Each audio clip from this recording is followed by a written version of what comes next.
लोगों से कहना चाहता हूं, कम मेक इन इंडिया।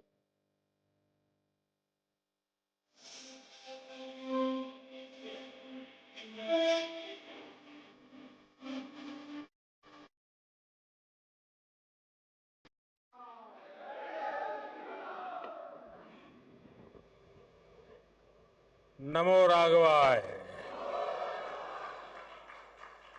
नमो राघवाय। हम सबको आशीर्वाद देने के लिए उपस्थित पूजनीय जगतगुरु श्री रामभद्राचार्य जी, यहाँ पधारे हुए सभी तपस्वी वरिष्ठ संतगण, ऋषिगण, मध्य प्रदेश के राज्यपाल श्री मंगूभाई पटेल, मुख्यमंत्री भाई शिवराज जी, उपस्थित अन्य सभी महानुभाव, देवी और सज्जनों, मैं चित्रकूट की परम पावन भूमि को पुनः प्रणाम करता हूं। मेरा सौभाग्य है कि आज पूरे दिन मुझे अलग अलग मंदिरों में प्रभु श्री राम के दर्शन का अवसर मिला और संतों का आशीर्वाद भी मिला है। विशेषकर जगतगुरु रामभद्राचार्य जी का जो स्नेह मुझे मिलता है वो अभिभूत कर देता है। सभी श्रद्धेय संतगण, मुझे खुशी है कि आज इस पवित्र स्थान पर मुझे जगतगुरु जी की पुस्तकों के विवाचन का अवसर भी मिला है। अष्टाध्यायी भाष्य,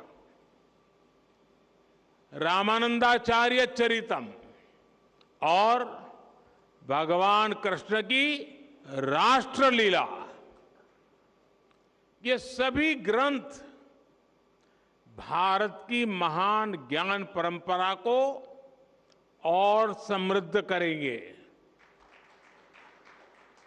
मैं इन पुस्तकों को जगतगुरु जी के आशीर्वाद का एक और स्वरूप मानता हूं।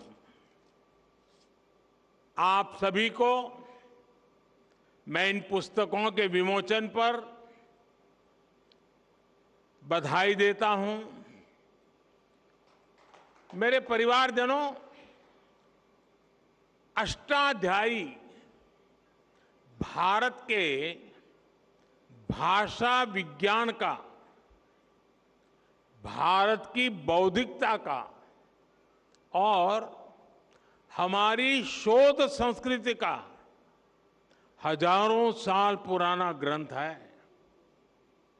कैसे एक एक सूत्र में व्यापक व्याकरण को समेटा जा सकता है, कैसे भाषा को संस्कृत विज्ञान में बदला जा सकता है, महर्षि पाणिनि की हजारों वर्ष पुरानी रचना इसका प्रमाण है। आप देखेंगे दुनिया में इन हजारों वर्षों में कितनी ही भाषाएं आई और चली गई।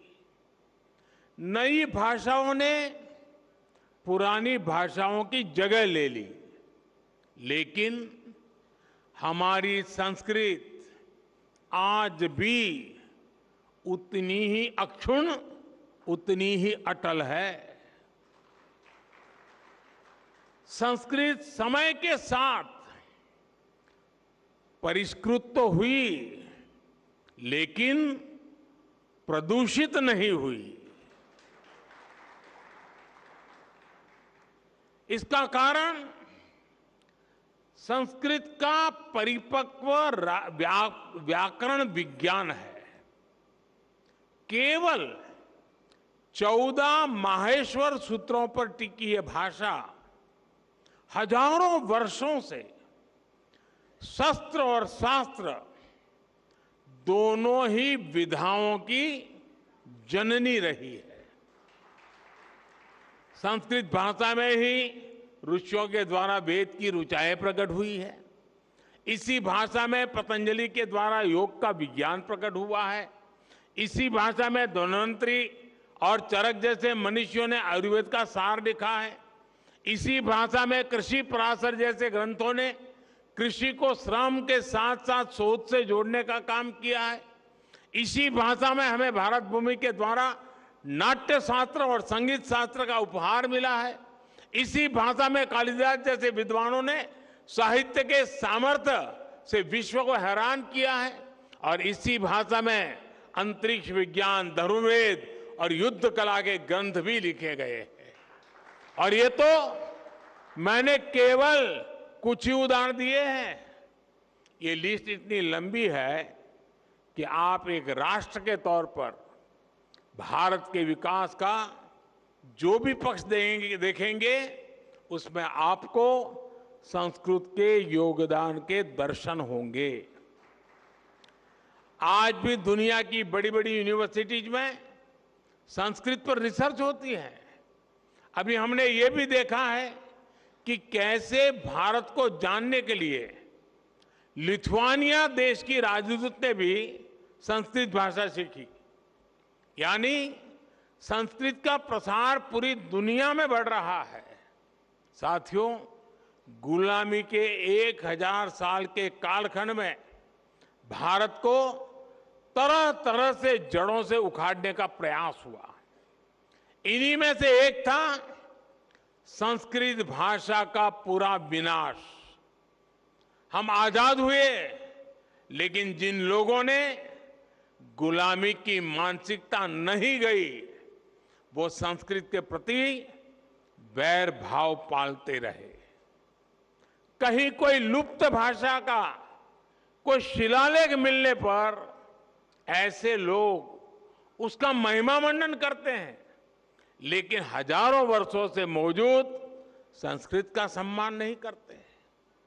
दूसरे देश के लोग मातृभाषा जाने तो ये लोग प्रशंसा करेंगे, लेकिन संस्कृत भाषा जानने को ये पिछड़ेपन की निशानी मानते हैं। इस मानसिकता के लोग पिछले 1000 साल से हारते आ रहे हैं और आगे भी कामयाब नहीं होंगे।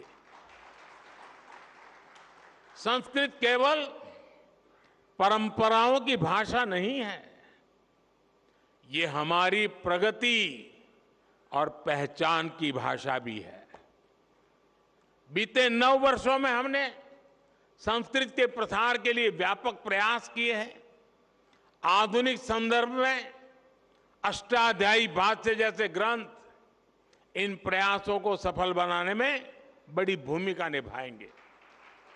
मेरे परिवारजनों, रामभद्राचार्य जी हमारे देश के ऐसे संत हैं जिनके अकेले ज्ञान पर दुनिया की कई यूनिवर्सिटीज स्टडी कर सकती है।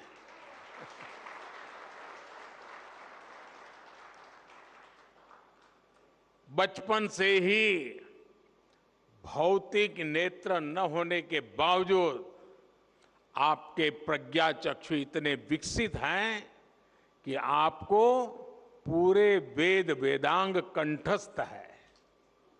आप सैकड़ों ग्रंथों की रचना कर चुके हैं। भारतीय ज्ञान और दर्शन में प्रस्थानत्रयी को बड़े बड़े विद्वानों के लिए भी कठिन माना जाता है। जगत गुरु जी उनका भी भाष्य आधुनिक भाषा में लिख चुके हैं। इस तरह का ज्ञान, ऐसी मेधा व्यक्तिगत नहीं होती, ये मेधा पूरे राष्ट्र की धरोहर होती है।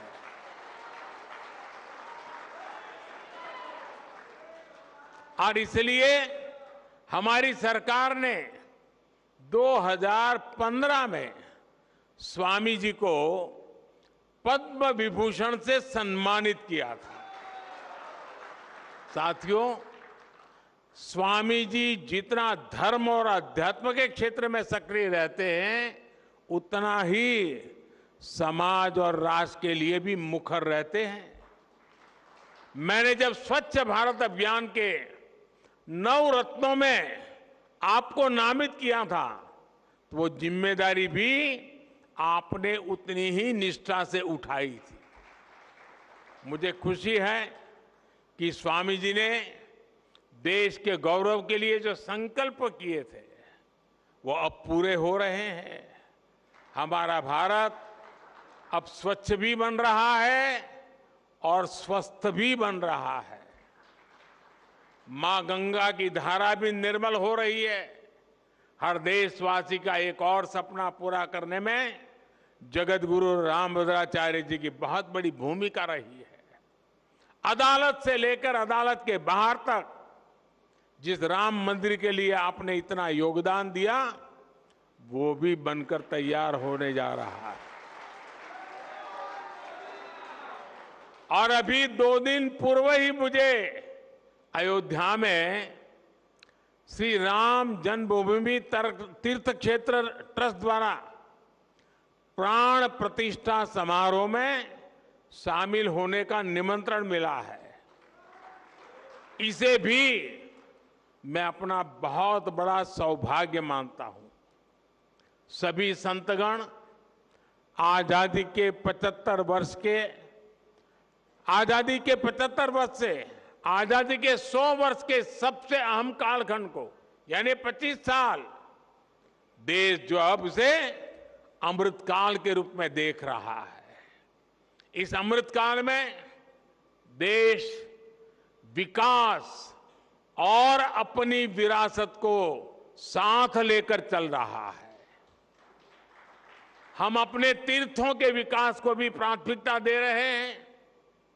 चित्रकूट तो वो स्थान है जहां आध्यात्मिक आभा भी है और प्राकृतिक सौंदर्य भी है।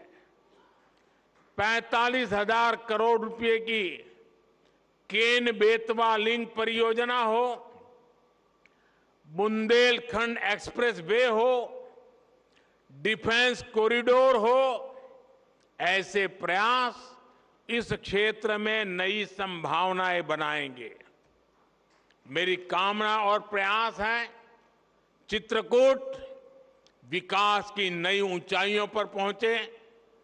एक बार फिर पूज्य जगत गुरु श्री रामभद्राचार्य जी को मैं आदरपूर्वक प्रणाम करता हूं।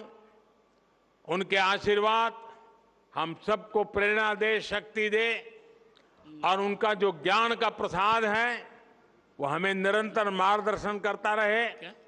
इसी भावना को प्रकट करते हुए मैं हृदय से आप सबका बहुत बहुत धन्यवाद करता हूं। जय श्रीराम। ओम आ ब्राह्मणो ब्रह्म वर्चसी जायता मा